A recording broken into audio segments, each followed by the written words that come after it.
So when Sam Bankman-Fried came to me in 2022 and asked me to smuggle Caroline Ellison into the prison for him, I told him no problem.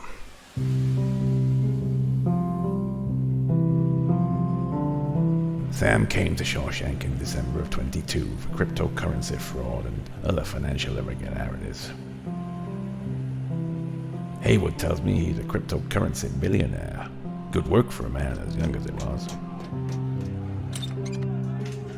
Cryptocurrency.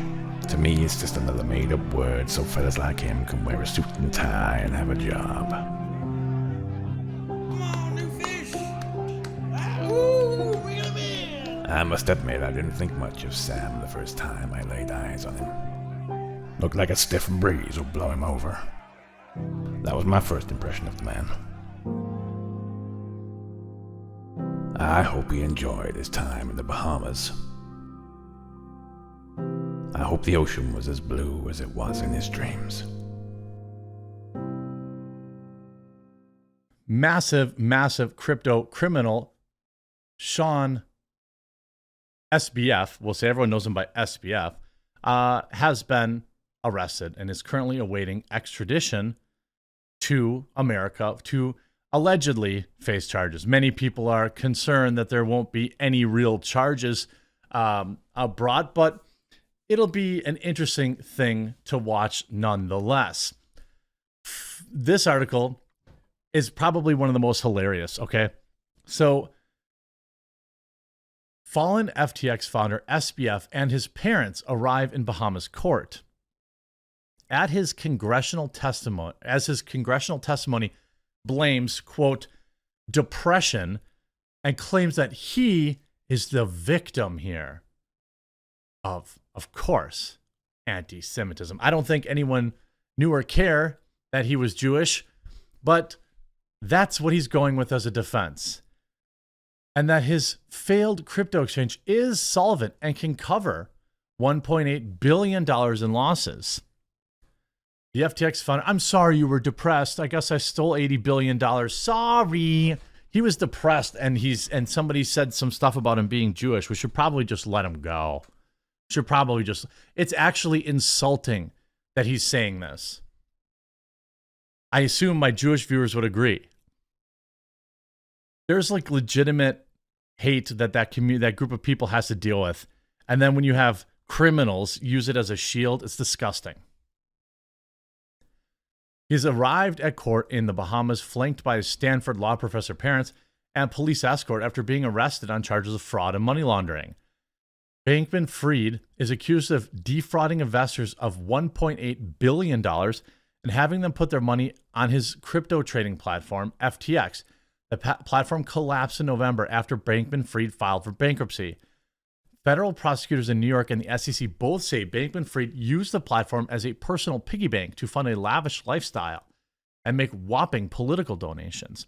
He's been hit with 8 counts of various fraud and money laundering charges and now faces 155 years in prison.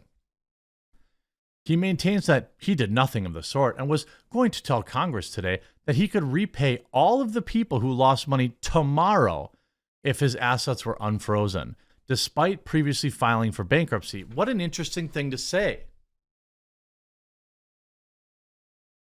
I mean, why not? Why wouldn't you unfreeze his assets then and let people get their money back? That's an interesting statement to make. Prosecutors in the Bahamas today argue that he should not be granted bail, insisting that he was a flight risk. He is in court currently in a blue and white shirt and not wearing any handcuffs. Combined, the criminal charges carry a maximum prison term of more than 150 years. Bankman-Fried was due to give testimony today about his doomed platform before the U.S. House of Representatives Committees on Financial Services. What a coincidence that is, he was arrested just hours before that. Now, some people are saying, well, he already said he wasn't going to be there. True. But maybe it's because he knew he was going to be arrested. Maybe it's because he knew. Now, some people say, well, couldn't they still summon him? I don't know. Can they? He certainly got a reprieve of having to answer for his crimes. Forbes obtained a written copy of the testimony he was expected to give. It began with, I would like to start by formally stating under oath that I effed up. I know that it doesn't mean much for me to say I'm sorry, and so I'm dedicating as much of myself as I can to do the right thing by customers. When all is said and done, I'll judge myself primarily on one metric, whether I have eventually been able to make customers whole. If I fail our customers in that regard, I have failed myself. Over the next 18 pages, he blamed anti-Semitism, lawyers, and even his own ex-girlfriend for the breakdown of the company. He maintains that his business, at least the American branch of it, is still solvent. To the best of my knowledge, FTX US has remained solvent and could pay all of its customers in full tomorrow. Imagine being one of those customers. Pretty sure you'd be like, okay, can a brother get some money? Unfortunately, the Chapter 11 team has frozen the FTX US exchange, blocking customers' access to their account information and funds. The customers who have lost assets are those who traded on the FTX international platforms, which do not accept US residents. My primary focus right now is to do right by the customers of FTX International who were hurt. I'm fighting to make those customers as whole as I can, and I will keep doing so as I see a pathway forward because it is my duty. How could you do that? You don't have the money. The SEC complaint and the criminal indictment against him tell a very different story. They describe Bankman-Fried gave his own company, Alameda, an unlimited line of credit on the FTX exchange. That goes for the 10 friends and their parents who are living with them in the Bahamas, some of whom who have said to use a Signal group chat titled Wire Fraud. The Australian Financial Review last night reported that Bankman-Fried, Allison, Nishad Singh, and Gary Wang were using the encrypted chat platform. SBF last night denied being a part of it. Of course he was a part of it. If this is true, then I wasn't a member of that inner circle. I'm quite sure it's false. I've never heard of such a group. I'm sure it exists. Allison already hired a legal team of experts in white-collar crime, including a former SEC official. The SEC complaint suggests Bankman-Fried will go to trial where his former colleagues and girlfriends might be drafted to testify against him. Of course they'll testify against him. These aren't hardcore criminals. They're white-collar scam artists. They'll flip on each other immediately.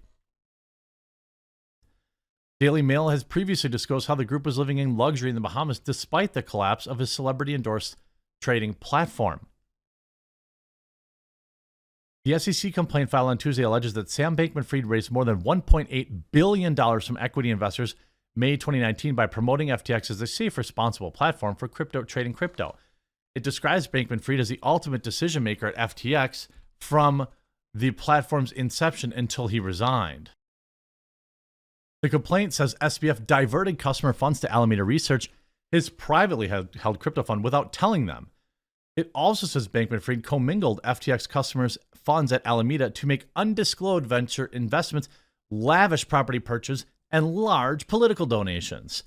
Today, we are holding Mr. Bankman-Fried responsible for fraudulently raising billions of dollars from investors at FTX, misusing funds belonging to FTX trading customers, the exchange said on Tuesday.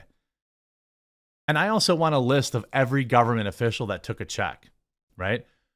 And by the way, I think it's also pretty funny. Their silence is deafening. Stars including Giselle and Tom Brady, Larry David, and Shaquille O'Neal, who took SBF's cash to advertise his doomed FTX crypto exchange, say nothing as he's arrested and charged. This is why it's like so dangerous what you do, what you promote. It's like legitimately, like these people, I assume will be sued. Like I assume that they'll be sued. Now I don't know. They're all very rich and they probably have, super powerful lawyers who will protect them. But like, you're Shaquille O'Neal, you're Tom Brady, and you told your fans that's the thing. That's like when I do an ad, okay, if I say I use it, right? I use Meta PCs. Okay, so when I'm telling you I use it, I use it. If I don't say I use it, I don't use it. It's pretty simple to tell the difference between an ad read and a personal endorsement. And so depending on the language they used, it could be pretty spicy, like it could be, and it's interesting that they say nothing. I mean, they really can't say anything, can they? They can't go out and apologize. They can't go out and because that would be like admitting fault. So that's why the real reason they're not doing anything about it. But like, I want to know all of the government people that got checks, whether it was clean money or like, above board money, or it was quote unquote dark money, as SBF has tried to claim. If he really is solvent, then why wouldn't the government has, I think, a duty to make whole all the, the retail traders that are waiting on that money. I don't know how much additional money is out there on their international funds, but not, like at least make them whole. I don't want the government to seize the money because that would be even worse. Nobody spends money worse than the government. You should be making their consumers whole who he potentially defrauded. And don't think I don't forget, and don't think I won't forget, and you shouldn't forget how the New York Times and everybody else trotted this guy out as some sort of boy genius and ran cover for him the entire time until he was finally arrested. And how many of them took money from him too. I'll continue to cover this story as it gets more interesting and more spicy. Please do click that red subscribe button down below. And I'd say it's Christmas time. Ho, ho, ho! Merry Christmas!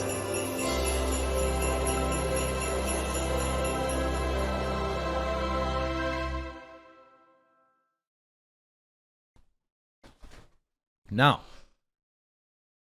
the Super Mario one, an astute channel viewer noticed was upside down. So the dates aren't going to be right. So I'm just going to open them kind of in order. Okay, here we have we have the little plant guy. Okay, he's kind of cute. These are all posable too, so that's fun. What'll be cool is like, once you have all these out, you can do a little like, diorama of Mario, or maybe put Sonic together, and all these things will be back on my set almost certainly. There's something, back there. I don't know if you can see it. There we go. There's some black steel back there around some delicious coffee brand coffee products. Just saying. Hope you enjoyed this video. Merry Christmas, and we'll talk to you again real soon.